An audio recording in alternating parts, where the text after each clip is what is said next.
Hello everyone, this is Ronnie, and the video today is on the mistakes you will make when you try a raw vegan diet or a fruitarian diet. I can almost guarantee you that you will make these same mistakes, and you will say to me, no I won't, I'm not like you, I'm not like everyone else, I'm different, I know myself better, I'm better, I've read more books, watched more videos, I've been to some course or whatever it is, and I will do it all better. And I can still predict that you'll make these mistakes if you're new to this and you're going to go raw. So thank you for watching the video. My name's Ronnie.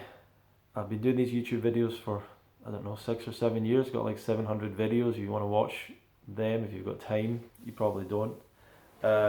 Feel free to subscribe and so on.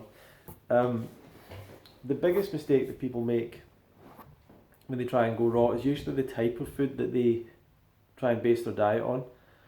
People start going raw. If you just took a person out on the street and said, I want you to eat nothing but raw food for a week, they would most likely be going towards eating more vegetables. Why people do that, I'm not exactly sure, but I think that people have an idea in their mind that a big meal of food should be a savoury meal, so they don't see fruit as being their meal, and so people go towards eating carrots and things like that. That's what people would do. They would also, one of the first mistakes would be that, just eating the wrong type of food as the staple of their diet, and they would probably eat too much fat. Another mistake. They'd probably start to feel pretty hungry and they'd want to eat something, and they'd start, instead of eating more fruit, they would eat more fat. They would eat more nuts and seeds and oil maybe and things like that. And so that would be another mistake, is that they would eat lots of fat and nuts and things like that. Another mistake is that they would probably continue to have salt in their diet, and they would be adding that to a lot of things. And that's not a massive mistake. If you want to include some salt in your diet, you may be able to make it work for you. It's not something I really like. I do have salt now and again if I was at a restaurant or something and I wanted to order a salad, I might just go with the dressing, whatever's on it. It's probably got salt in it or whatever. But it's not something I want to do that often. So from there, salt, too much fat, not enough. Basing the diet on vegetables rather than fruits.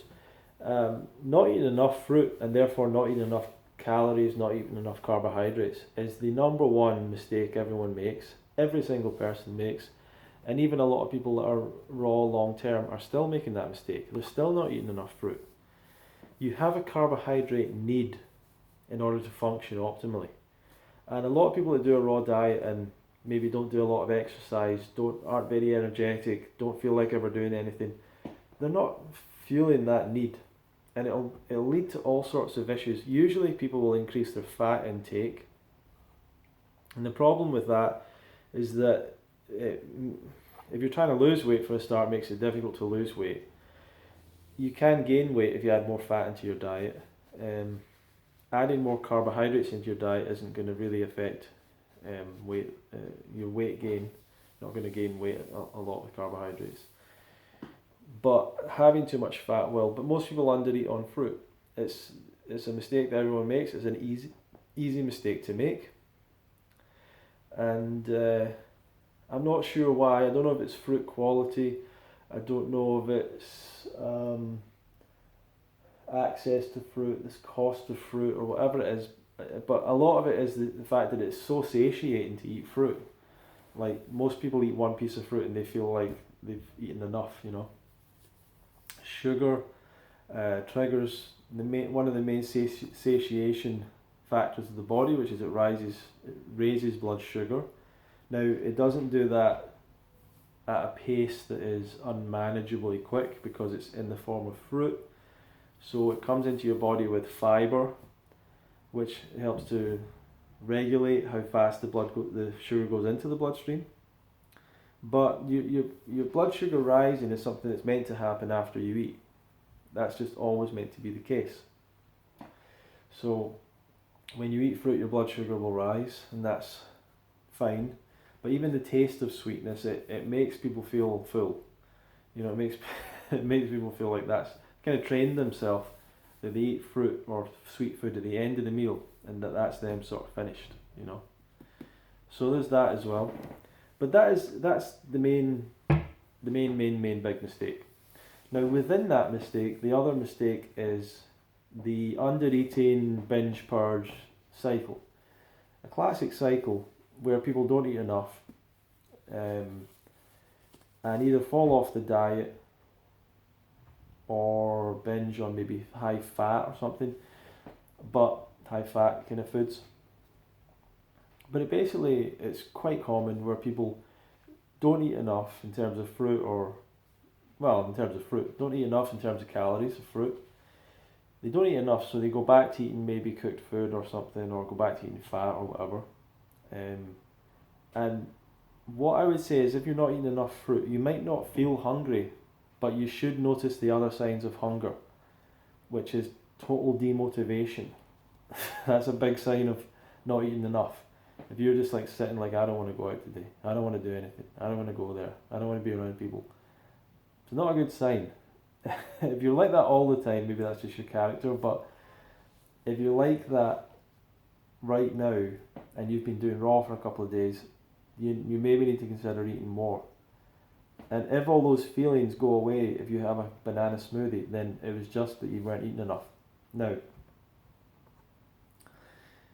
you might not feel like eating anything, you might not feel hungry, but if you just look at the numbers and you think, okay, I only ate a pear and 2 peaches and a watermelon yesterday, and the day before I only had a salad and a tomato and a papaya or something, then you're not eating enough, you know. And it's very hard for people to learn that and understand it, and people get scared about putting on weight, and you're like, well, you're never going to put on weight eating fruit anyway, but people they're scared about that. So if someone undereats, they go back to eating maybe, say, nuts, but it could be they go back to vegan food, it could be they go back to animal products. They binge on it for a while, maybe a couple of days, maybe a week, whatever. They then fast or juice cleanse or something, because now they feel bad about what they've just eaten and they want to try and get rid of that as quick as possible, so they fast, and this is a big mistake. You should always just go back to your diet. Never use fasting as a way to like temporarily deal with the fact you ate badly yesterday. Really bad mistake. Don't do that. What you want to do is go back to eating the raw diet again. Go back to eating fruit. Go back to eating, and this time eat enough fruit. But the binge purge cycle is undereating, binging, fasting, back to the raw diet, eventually undereating, binging, fasting, back to the raw diet, undereating. And the way that you break that cycle is you eat a sufficient amount of calories from fruit. You have to know what you need depending on your activity level, your height, your weight. And that's why a lot of people do need some coaching, do need some support from someone. It's something that I offer a little bit. I don't talk about it too much, but I do offer it sometimes. Anyway, there's that aspect of it. And so that's one of the major mistakes, binge purge kind of cycle. And you see people sometimes getting into these cycles, and you know, whether it's people online that I see and they're like doing a juice fast, doing a juice cleanse, doing another fast, and they package it all as this is a part of their lifestyle. One of the classic guys for that was the Life Regenerator. He was always fasting. I know that some of you think, oh, he's the master at the top of the hill.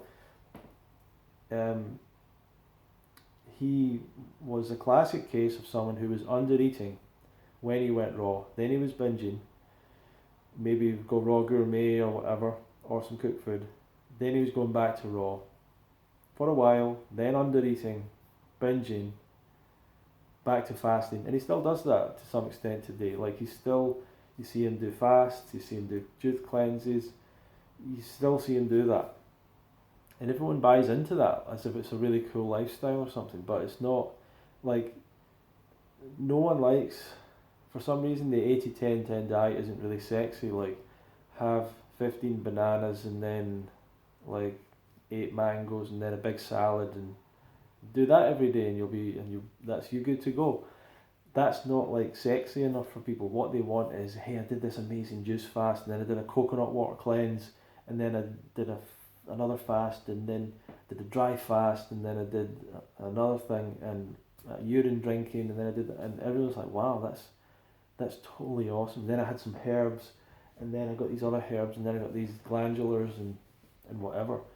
It's just too complicated. Like, that's not a lifestyle. That's playing around and messing about with things. A lifestyle is like a consistent pattern of behaviour that you can continue on a day-to-day basis, hopefully for the rest of your life. So get out of these cycles. Your diet is something that isn't very cyclical. It's actually something that's very consistent, and for most people it's very, very consistent. Most people have a breakfast, maybe a lunch, maybe a dinner, some snacks, and a lot of people, if you go out into the modern world, and if you go back to remembering, you probably falsely remember what it was like to be someone that ate cooked food or ate everything.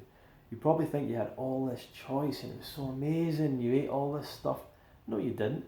No, you didn't. When you went to the Indian restaurant, you only ever ordered one thing, or the Chinese restaurant, or the Italian, like, you only ever really ordered one or two things. You didn't have this massive smorgasbord of choice. You probably, like many people, you probably had all sorts of weird aversions and things, and you only had certain things you liked. So you didn't have all the choice that you thought. But anyway, that is an important thing to know. It's important to know the diet should be something consistent, not this cyclical thing, like sometimes I fast, sometimes I dry fast, see what I feel like. No, that's not what we're talking about. But that's one of the biggest mistakes, is that cycle. Eating too much fat is a massive mistake. Everyone can make that. I've made that mistake a whole number of times. Hold my hand up to that.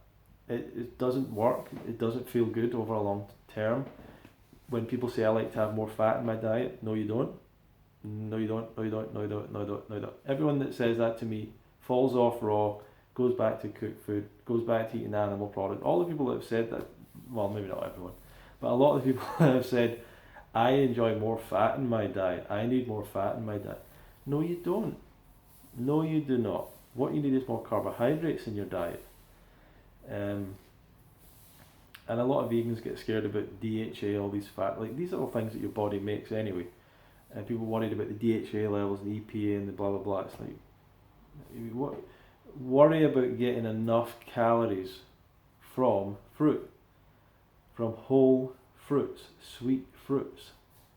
That's what you should be concerned about. And a lot of these worries and paranoias will actually go away, because a lot of it is fueled by you not eating enough food. And that's where the feeling is coming from that something's wrong. It's much simpler than you think. And it's amazing that people are deficient in sugar, but scared of sugar. But people are deficient in sugar. By which I mean simple sugar, carbohydrate, fruits. I don't mean eating white sugar. But anyway, those are the major mistakes that people make. These are the mistakes you will make, and you will fall off again and again and again and again and again. But the big mistake there is to stop trying. Keep on consistently going down that path. You will do 1 day raw, fall back, 3 days raw, fall back, 5 days raw, fall back, 30 days raw, fall back. You will do stuff like that. 3 months raw, 6 months raw, fall off, years raw, fall off. It happens. But the mistake is to not get back on it and keep going and keep trying and get to that point where you're stable and enjoying it, and then you're just like, this is what a wonderful lifestyle. All I want to eat is fruit and salad, and I've got consistency. I know I can rely on my diet. I can rely on the fact that I know what foods are out there and everything. And that's what you want. You don't want this to be a thing that you're obsessed by food all the time and all that stuff. So thank you for watching the video. I won't go over any more mistakes because there's a whole bunch, but I don't want to take up too much time. This video is getting a little bit long, I suppose. Thank you for watching the video. Thanks for watching the channel. Feel free to leave your comments below. What mistakes have you made on a raw vegan diet, on a fruitarian diet. And some of the mistakes that I don't think people make is things like you didn't supplement enough, you didn't take enough green powder, you didn't have enough herbs, you didn't do enough fasting. Like, I don't see that as being a problem. I see people doing all that stuff all the time and failing on the diet. That's not the program that works. All that stuff. You can try it all out. But another big mistake I should say is not coming to a fruit festival. You've got to come to the fruit festival.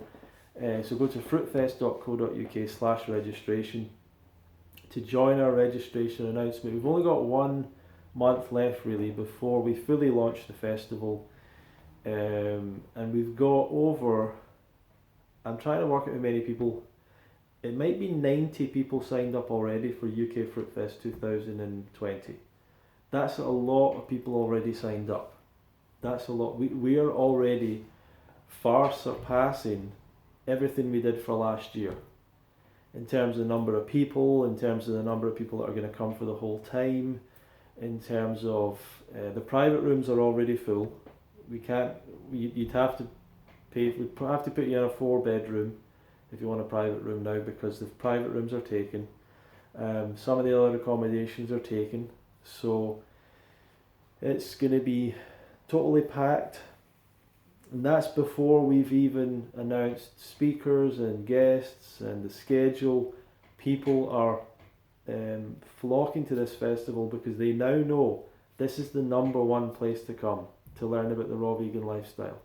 There's nowhere else that you can go and get this level of education, the level of leadership that we have in terms of the speakers and the people that we have at the event, the quality of the food and the meals. This is the event to come to. I'm not saying that there's not other retreats and events that aren't good. There's a lot of good stuff out there. There's good people. But there's nothing on this level with UK Fruitfest. I only say that now 6 years into doing the event. I didn't say that last year. Didn't say that years ago. I'm confident now. I know. I've been all over the place. I know that I am putting more work into this right now and making it good than a lot of the other people doing events and retreats and things out there. Anyway, thank you very much for watching. fruitfest.co.uk/registration for more info on that. Feel free to share this video. Thanks for watching.